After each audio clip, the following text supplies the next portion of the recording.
Okay, so hello and welcome to today's analyst briefing with IoT Analytics. I'll be talking to our CEO, Knud live from MWC 2017 in Barcelona. So let's go straight over to Knud and tell us how you're getting on today in Barcelona. Hey, how's it going? It's still very busy here. You can see I'm actually sitting in the media village because it's one of those few places where you can get a little bit of a rest, and it's still hundreds of journalists around here. I mean, it's one of those events, you know. So yeah, it was an exciting third day here. I'm actually leaving tonight, so I'm not gonna be here tomorrow again. But I have some things I can share with you. Great. So, what were the exciting exhibitions you've seen today? Yeah, I mean, I think I'd rather tell you my sort of 5-6 takeaways from the show. As some of them I already talked about yesterday. So one thing was about 5G.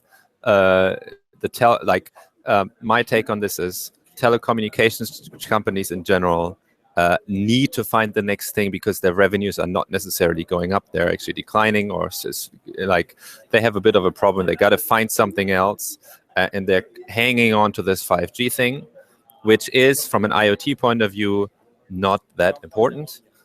Autonomous driving is a big use case. There are probably a couple of other ones, but it's overrated in terms of hype. 5G is an important topic, probably 3, 4, 5 years down the road, but from an IoT point of view today, not that important. That's my first takeaway. Second thing is lots of augmented reality, virtual reality here, especially virtual reality. And I just had a chat with another analyst. His takeaway was there's all this consumer virtual reality applications here, which is fine, but it's about augmented reality in the industrial world, about virtual reality more in the consumer world. He had lots of these consumer virtual reality examples, mostly some really cool where you're flying through a world and then you're sitting and in some wheel that is sort of where you're moving and you look down and it's almost like you're falling down, you're sitting in it, and the people are like clinging on to that, you know. But not necessarily so important for us. Third thing is about low power wide area. It is a big topic. There are if you ask me, there's 3 big things. One is Sigfox, one is LoRa, one is NB-IoT.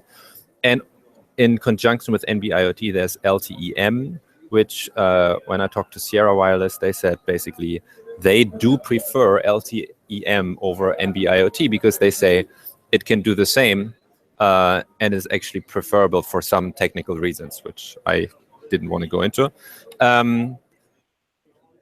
You have to see that Sigfox is expanding very quickly. They announced a big deal with Telefonica where they are deploying millions of devices. So basically Telefonica licensed, sorry, I said billions, I meant millions. Millions of connections, which is a lot. They showed me, I was at Sigfox today, they showed me their first devices with energy harvesting. So you don't actually need a battery. The Sigfox thing works on an either like energy harvesting as in light, you know, you have sunlight or shining onto it, and then you have a photo cell, and then that sort of generates energy. Whenever you have enough energy, you send a ping with your data. The other way is actually you have something on your wrist and you use the body heat, just the body heat.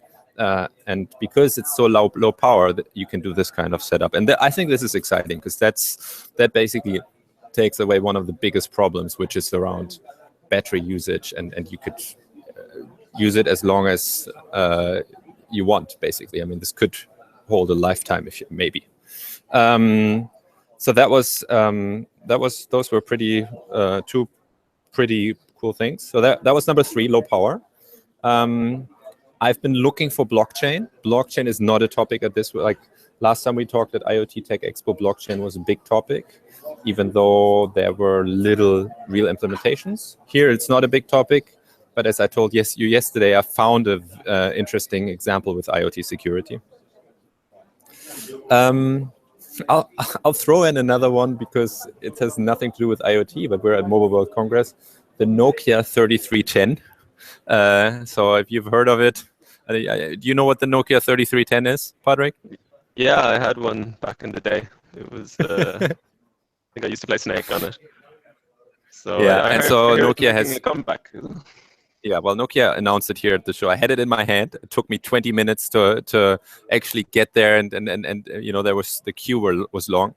I don't understand the hype. It's the old phone. It is exactly the same thing as you have to push a button to scroll down and push a button to scroll up. It's not like touchscreen. Has a really cool camera, but yeah, has a big camera, and you want to use it, and it's it feels weird because it's that thing from like 15 years ago. I wouldn't want to buy it, but maybe some other people do. I don't know. Then let's see, what else do I have? I had a couple of, so there's a couple today. I was in the IoT security session, which was very interesting because the CEO of Avast, which is like an well, you know this better than I do, antivirus, as a firewall. I think it's antivirus software. So this CEO was showcasing. He basically said he has 40 smart home gadgets at his house, and he was showing how he can use basically one gadget to hack into the others. So he can use the coffee machine to hack into the water boiling device, and so on and so forth. It was pretty impressive. The talk was around, so there weren't actually real solutions because solution is very difficult. They talked in the panel about what is making IoT security so different, which I guess is something we've discussed a year ago or so. But so their takeaway was there's 3 or 4 things that are different. We're talking about a lot of devices which are constrained, meaning you can't put all your security on it because you don't have the battery power or the bandwidth or whatever. There is B. The new thing with IoT is one device can be the gateway to another device, which is something we like the whole DDoS attacks where you shut down a server because 10,000s of cameras are overloading that server at one time. Is something new. And maybe the most important thing, IoT security is a big chain of different elements, and it's about the weakest link. Once you have that weakest link, you're in the system, and all of these together make it really hard. And the panel didn't provide, in my mind, any sort of big feedback on that, how to do this better. But I kind of like these 3 points.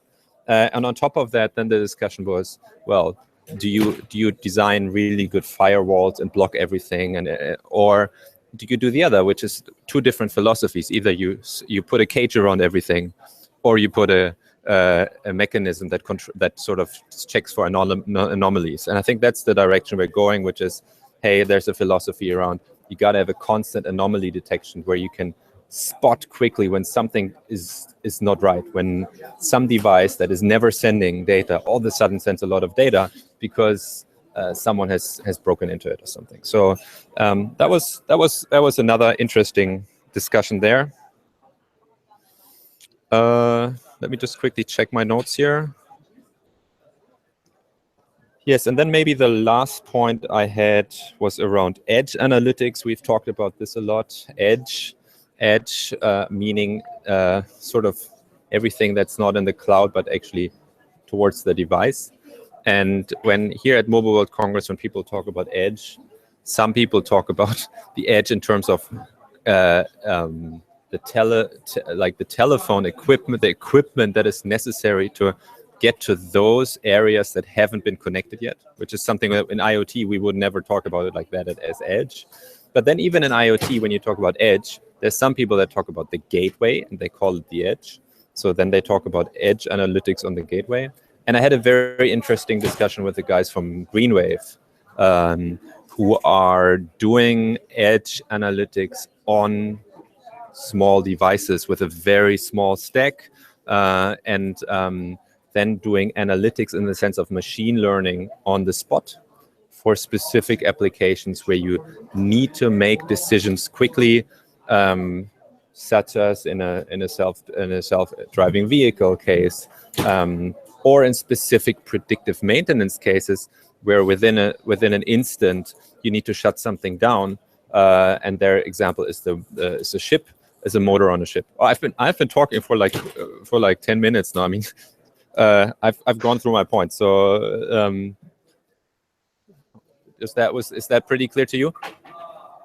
Yeah, I mean, there's lots of insights there. It sounds like it's been a pretty successful week at MWC. So I'm sure you'll be going back again next year to find out more. Is there any other things you'd like to mention before we wrap up? By the way, I don't know if it's my connection or yours, but you're breaking off a little bit there.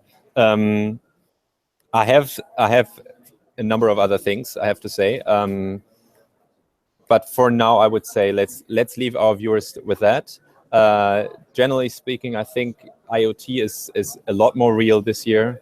The companies that are saying they're doing IoT are actually doing IoT, not like last year, and so it's been good. It's been a good sort of journey, looking at now really seeing people and talking about in a unanimous voice when they talk about IoT. So curious to see how that develops in the next year, specifically on low power wide area, because with NB-IoT coming to life this year, and I think they talked about 20 to 30 real commercial applications at Ericsson, but with NB-IoT.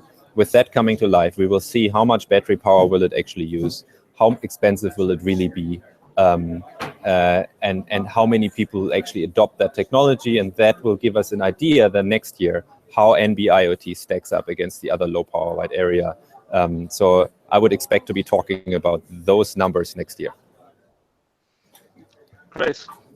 Well, we'll look forward to see how the market develops. Absolutely, Padraig. I'll be back in the office tomorrow. I'll see you there, and we'll. I think there's the next show coming up is the Bosch Connected World. We'll see if we can do another chat from there. Okay, great. Well, have a good evening, and we'll see you tomorrow. All right. Bye bye.